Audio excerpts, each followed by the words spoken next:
Hello, kinsmen and kinswomen. I want to still explore the question of Osu and Omokri. Yesterday, I believe I sounded fast-paced and a little bit angry. I want to explain why I was. I'm getting sick and tired of Igbos being pushed around everywhere. Everybody pushes us around. You get into Nollywood, Igbos have used it to push us around. You get into the news, we are the group that is always mocked. We are always in the news. People use us as a reference.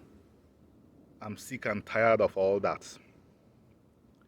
I didn't mean to call out anybody yesterday. I have respect for every Igbo, and I will never ever intentionally insult any Igbo, but we need a dialogue. I referenced our brother the bishop yesterday because he has taken a position on the Osu question.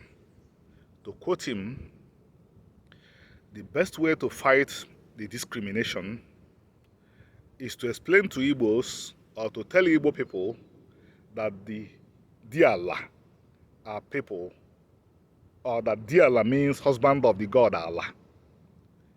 I mean, we know that this is not the truth. When the Igbos say Allah, Igbos mean land or society. And this compounds the problem. If we say that Diala is the opposite of Osu, and that Diala means husband of the god Allah, we've not solved the problem of the discrimination the Igbos who have Osu heritage suffer. And we are compounding another problem that should not even exist in the first place. We are lying against ourselves that the Igbos are idolaters. The Igbo language is the only language in Nigeria, in West Africa, that does not have a word for God with a small g. Chukwu is a proper name for God. All these items that Igbos have convinced themselves or allowed themselves to be convinced that they are gods, you cannot find a word for them in the Igbo language. And my brothers and sisters, all these have real life implications. If we keep on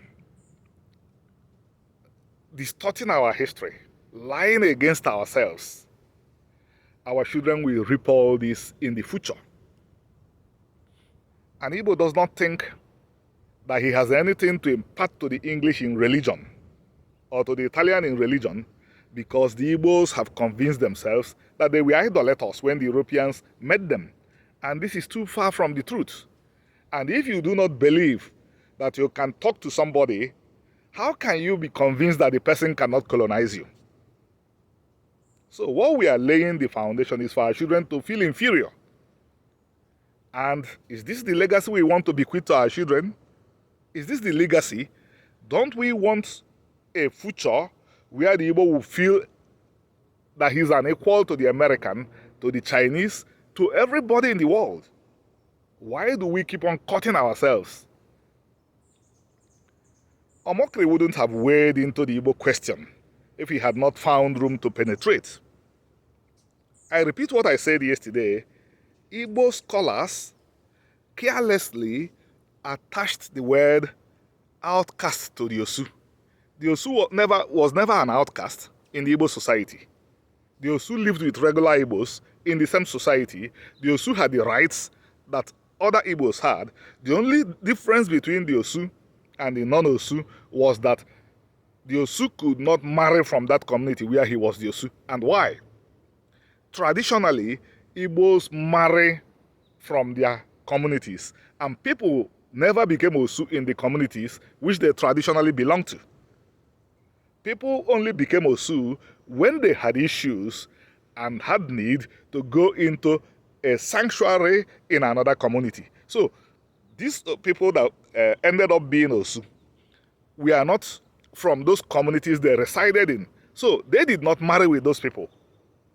These things are easily resolved if we can humble ourselves and look at history. As I mentioned again yesterday, go to the Hebrew Bible. The Osu is very central in it. It's an Israelite institution. And what is the basis of saying that they are outcasts? The basis was that scholars, Igbo scholars, saw the untouchable in India and thought that the untouchable was the equivalent of the Osu. He was not.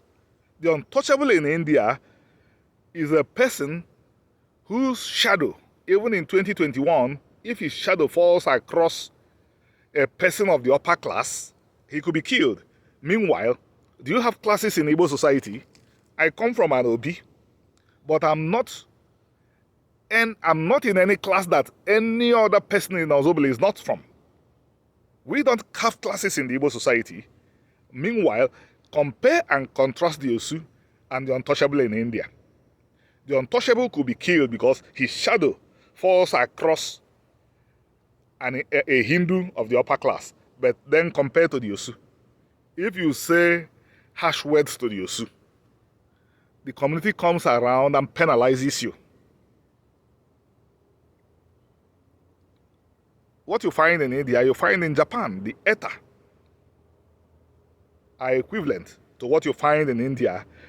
In the Middle Ages, the samurai, that is the warrior class of Japan, could kill them without having to answer any question. But I'm telling you that even in 2021, an Igbo would get into real trouble if he insults an Osu. So why wouldn't Igbos really get serious about knowing who they are? I think it's very important. And it's early days yet.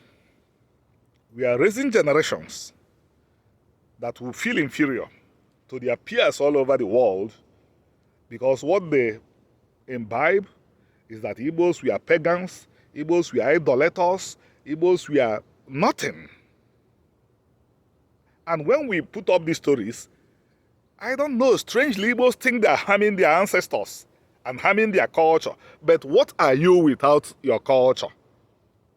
The greatest asset every nation or any nation has in this world is culture and its history. After Japan was subdued by the atom that was dropped on Nagasaki and Hiroshima, Japan gave only one condition for surrendering, that the culture Shinto should be respected. The center point of Shinto was the emperor, who was a god. Japan said, if the emperor will not be molested, Japan will surrender.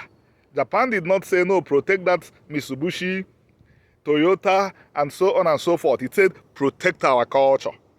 By the way, if you don't know it, the only asset, the greatest asset you Igbo people have today is Omenana. It's not the industries in Igbo land. It's not the 3 million Igbos in America. It's nothing. It's Omenana and your history. I mean your authentic history. Not the make-believe, not the fantasies you present in Nollywood. But your real history. That is your greatest asset.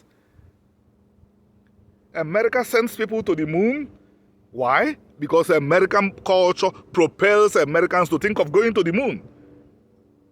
If you remove Judaism today, Israel ceases to exist. England became a distinct European country because of Anglicanism, their culture. Russia and Serbia feel like one people because of Orthodox Christianity, the culture. Culture is everything. My Igbo brothers and sisters, I speak out of love. Let us take our culture seriously so that people like Omokri will face Ishekiri culture and stop facing Igbo culture and history. I want to see him talking about the Ishekiris. His people need to be improved. But he has seen a people who leave all they have to do to follow him on Facebook. And after becoming a Facebook rock star, courtesy of Igbos, he now talks down on Igbos. Let us correct ourselves. Tabubo, thank you.